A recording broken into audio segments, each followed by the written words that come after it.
안녕하세요. BCC의 최원희 목사입니다. 오늘은 2020년 10월 27일 화요일입니다. 아침에 일어나서 제일 먼저 하시는 일들에는 어떤 것들이 있습니까?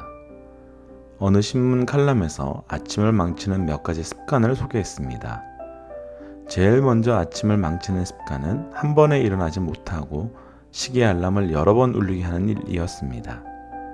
대부분 알람에 맞춰 단번에 일어나기보다는 침대에서 조금만 이렇게 하면서 천천히 일어나게 됩니다.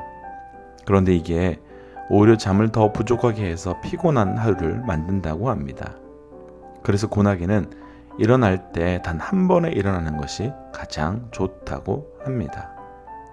또 아침 식사를 거르거나 오늘 할 일을 어제 미리 정리하지 못하는 것도 그날 하루를 망치는 아침 습관이 된다고 합니다. 그 가운데 제 눈에 띄는 것이 하나 있었는데 바로 휴대폰을 보는 습관이었습니다. 우리 믿음의 동역자들께서는 휴대폰을 얼마나 자주 보시는지요? 일어나자마자 지난밤 온 문자를 확인하거나 통화 기록을 보는 일, 또 SNS 글이나 사진을 보며 우리는 어느 순간부터 이런 일들이 우리 아침의 일상이 되어버렸습니다.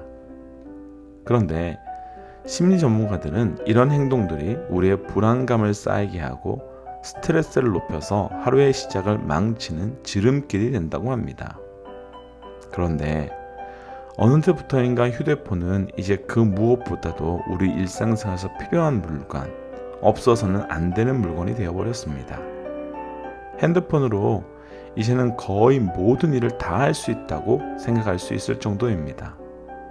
아이들에게는 휴대폰 좀 그만 봐라, 게임 좀 그만하라 하지만 정작 우리 어른들도 이 핸드폰을 손에서 놓치지 않고 있는 모습을 봅니다. 그럼 우리 믿음의 동역자들께서는 아침에 일어나셔서 가장 먼저 무엇으로 시작하시는지요? 어쩌면 지금 출근을 준비하시며 또 자녀들 식사를 준비하시며 아침 묵상 말씀을 듣고 계시는 분들도 계실 것 같습니다. 믿음의 사람에게 말씀으로 하루를 시작한다는 그건 내가 내 삶의 주인이 아니고 하나님 말씀 앞에 그대로 반응하겠다는 믿음의 선택입니다. 하루를 준비하며 분주하게 말씀을 묵상하는 것도 좋지만 아주 조금만 더 시간을 내셔서 나에게만 주시는 그 음성을 구하며 오늘의 길을 찾고 오늘의 방향을 구하는 자리로 나아가는 것은 어떠실지요? 그래서 오늘 함께 나눌 찬양은 주의 말씀은 내 발의 등이요 라는 찬양입니다.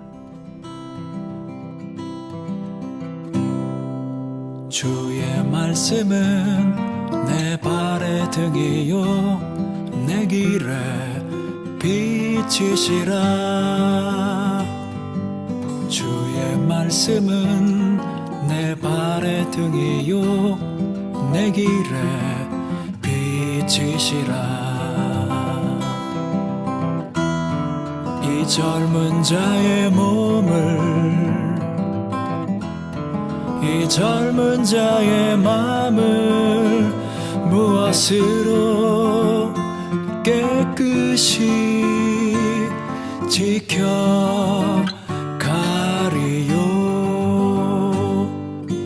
주의 말씀은 내 발의 등이요 내 길에 빛이시라.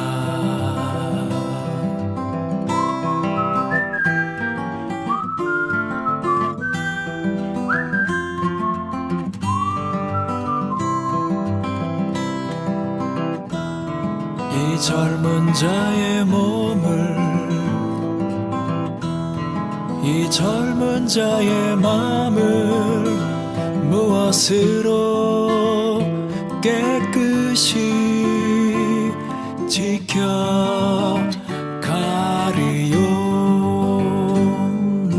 주의 말씀은 내 발의 등이요 내 길에 빛이시라. 내 길에 빛이시라.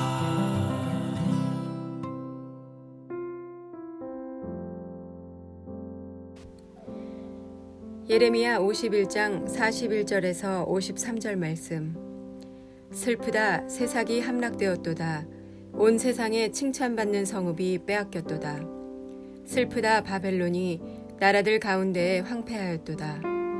바다가 바벨론에 넘치며 그 노도 소리가 그 땅을 뒤엎었도다. 그 성읍들은 황폐하여 마른 땅과 사막과 사람이 살지 않는 땅이 되었으니 그리로 지나가는 사람이 없도다. 내가 배를 바벨론에서 벌하고 그가 삼킨 것을 그의 입에서 끌어내리니 민족들이 다시는 그에게로 몰려가지 아니하겠고 바벨론 성벽은 무너졌도다. 나의 백성아, 너희는 그 중에서 나와 각기 여호와의 진노를 피하라. 너희 마음을 나약하게 말며 이 땅에서 들리는 소문으로 말미암아 두려워하지 말라. 소문은 이 해에도 있겠고 저 해에도 있으리라. 그 땅에는 강포함이 있어 다스리는 자가 다스리는 자를 서로 치리라. 그러므로 보라, 날이 이르리니 내가 바벨론의 우상들을 벌할 것이라. 그 온 땅이 치욕을 당하겠고 그 죽임 당할 자가 모두 그 가운데에 엎드려질 것이며 하늘과 땅과 그 안에 있는 모든 것이 바벨론으로 말미암아 기뻐 노래하리니 이는 파멸시키는 자가 북쪽에서 그에게 옴이라. 여호와의 말씀이니라. 바벨론이 이스라엘을 죽여 엎드려뜨림 같이 온 세상이 바벨론에서 죽임을 당하여 엎드러지리라. 칼을 피한 자들이여 멈추지 말고 걸어가라. 먼 곳에서 여호와를 생각하며 예루살렘을 너희 마음에 두라. 외국인이 여호와의 거룩한 성전에 들어가므로 우리가 책망을 들으며 수치를 당하여 모욕이 우리 얼굴을 덮었느니라. 보라, 날이 이르리니 내가 그 우상들을 벌할 것이라. 부상자들이 그 땅에서 한숨을 지으리라. 여호와의 말씀이니라. 가령 바벨론이 하늘까지 솟아오른다 하자 높은 곳에 있는 피나처를 요새로 삼더라도 멸망시킬 자가 내게로부터 그들에게 임하리라. 여호와의 말씀이니라. 아멘.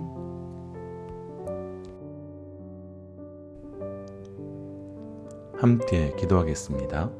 하나님, 오늘 우리에게 새날을 허락하여 주신 것 감사합니다. 오늘도 우리에게 말씀하여 주옵소서. 듣는 만큼 변하고 변하는 만큼 행동하고 행동함을 통하여 말씀과 성령의 열매를 맺어갈 수 있도록 우리 가운데 역사하여 주시옵소서. 이 모든 말씀 예수님 이름으로 기도하였습니다. 아멘. 오늘 우리가 함께 나눌 말씀의 제목은 마음을 지켜야 합니다 라고 하는 제목입니다. 이미 잘 알고 계신 것처럼 성경에서는 마음을 굉장히 중요하게 여깁니다.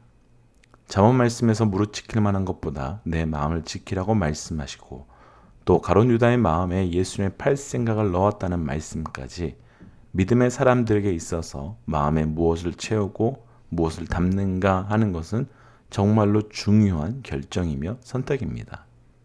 그래서 오늘은 마음이라고 하는 주제에 이 마음에 무엇을 두어야 할지 또 반대로 무엇을 두면 되지 않을지 함께 묵상하고 우리의 마음이 하나님을 만나고 경험하는데 거룩하고 귀한 통로가 되시기를 주의 이름으로 축복합니다. 첫 번째, 마음을 지켜야 합니다. 46절입니다. 너의 마음을 나약하게 말며 이 땅에서 들리는 소문으로 말미암아 두려워하지 말라. 소문은 이 해에도 있겠고 저 해에도 있으리라. 그 땅에는 강포함이 있어 다스리는 자가 다스리는 자를 서로 치리라. 아멘. 하나님께서는 바벨론에 대한 심판의 말씀을 주시면서 그 땅에 살던 이스라엘 백성들에게 더 이상 바벨론을 의지하지 말고 그 땅에서 나오라고 말씀해 주셨습니다. 그러자 백성들이 하나님의 진노, 하나님의 심판을 두려워하기 시작합니다. 그때 하나님께서 백성들에게 말씀해 주십니다. 너의 마음을 나약하게 하지 말라. 너의 마음을 두렵게 하지 말라. 아마도 백성들은 하나님께서 바벨론을 심판하시겠다는 말씀과 소문을 듣고 겁을 먹고 두려워했던 것 같습니다. 그러니까 하나님께서 마음을 나약하게 하지 말며 두려워하지 말라고 하신 것입니다. 그러시면서 한 가지 말씀을 더해 주십니다. 너의 마음을 나약하게 만든 그런 소문과 말들은 올해에만 있었던 것이 아니라 이 해에도 있었고 저 해에도 있었다.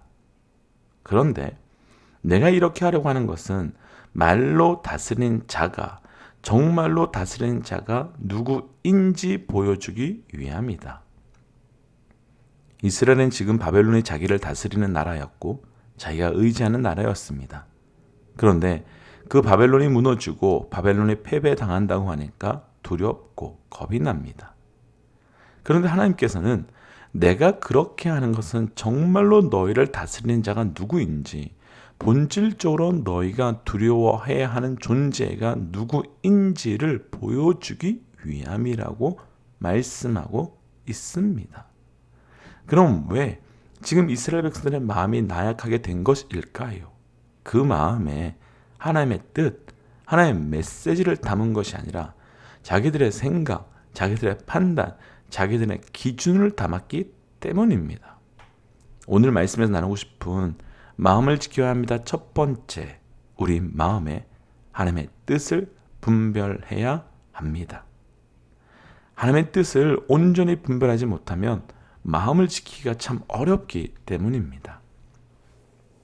아주 간단히 지금 포로로 끌려와 있는 이스라엘 백성의 모습을 보기만 해도 그렇습니다. 하나님께서 이들을 70년 동안 포로로 보내셨습니다. 70년의 시간 동안 이들은 하나님의 백성으로 준비되고 훈련되는 시간이었습니다. 그런데 하나님의 뜻을 분별하지 못해서 마음이 무너졌고, 그래서 하나님의 뜻을 거부합니다.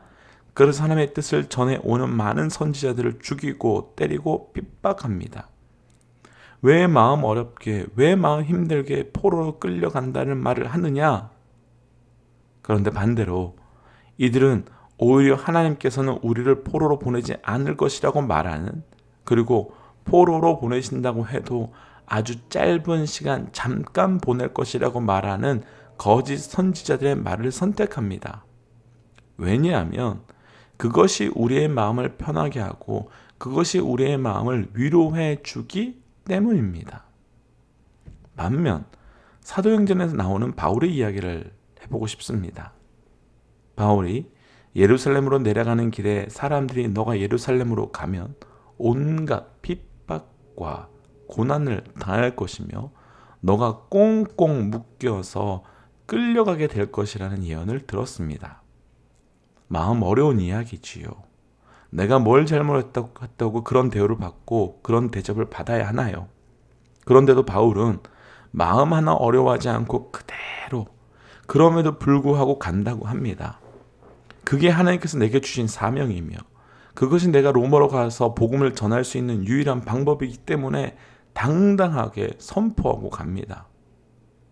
하나님의 뜻을 알면 좋다고 좋은 것이 아니고 어렵다고 어려운 것이 아닙니다. 하나님의 뜻을 알면, 하나님의 뜻이 이루어지면 상황이 어려워도 좋은 것입니다. 그러나 하나님의 뜻이 이루어지지 않으면 상황이 좋아도 어려운 것입니다. 이유는 하나입니다.